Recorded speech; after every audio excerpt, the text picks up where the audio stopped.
أعوذ بالله من الشيطان الرجيم. بسم الله الرحمن الرحيم. الحمد للہ وکفا والسلام علی عبادہ الذین اصطفیٰ۔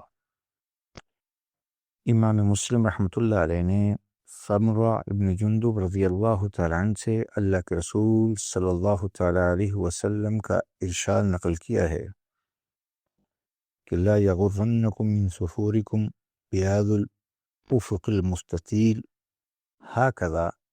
حتی یستطیر ہاکذا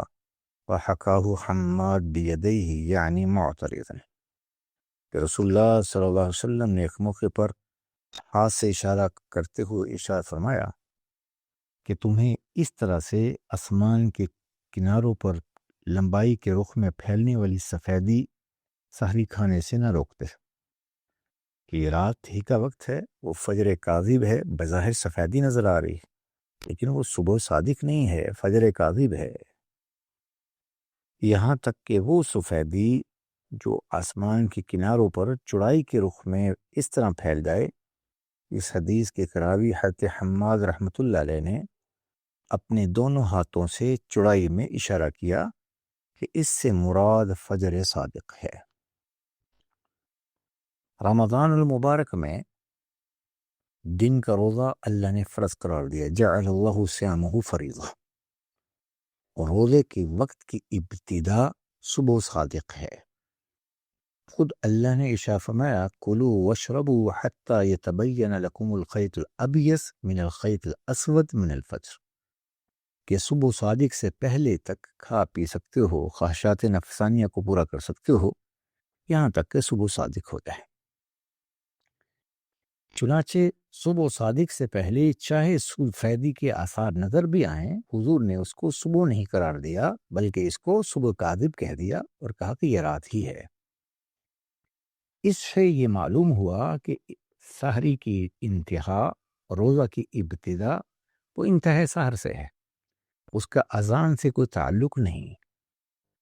بلکہ اس کا تعلق وقت کے ساتھ ہے۔ اسی لیے وہ حدیث شریف بھی کہ جس میں آپ نے فرمایا لا یغرنکم اذان بلال فإنہ یؤذن بلیل،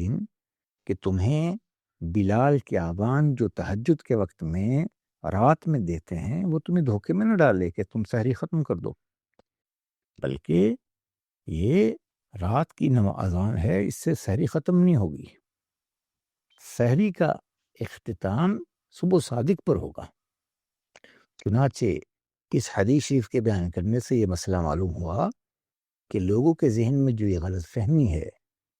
کہ جی اذان جب تک ہو کھا پی سکتے ہیں، ایسا نہیں ہے۔ اذان کا تعلق سحری کے ختم پر نہیں ہے بلکہ اذان تو نماز فجر کے لیے اعلان ہے کہ نماز فجر کا وقت داخل ہو چکا، تو لہذا اگر فجر کی نماز کا وقت داخل ہو جائے تو وہ تو صبح صادق کے بعد کا ہے۔ اب اگر کوئی اس وقت تک کھاتا پیتا رہے تو وہ قرآن و سنت کی منشا کے خلاف عمل کرے گا، اس سے اس کا روزہ نہیں ہوگا۔ اللہ ہم سب کو دین سیکھ کر عمل کرنے کی توفیق عنایت فرمائے۔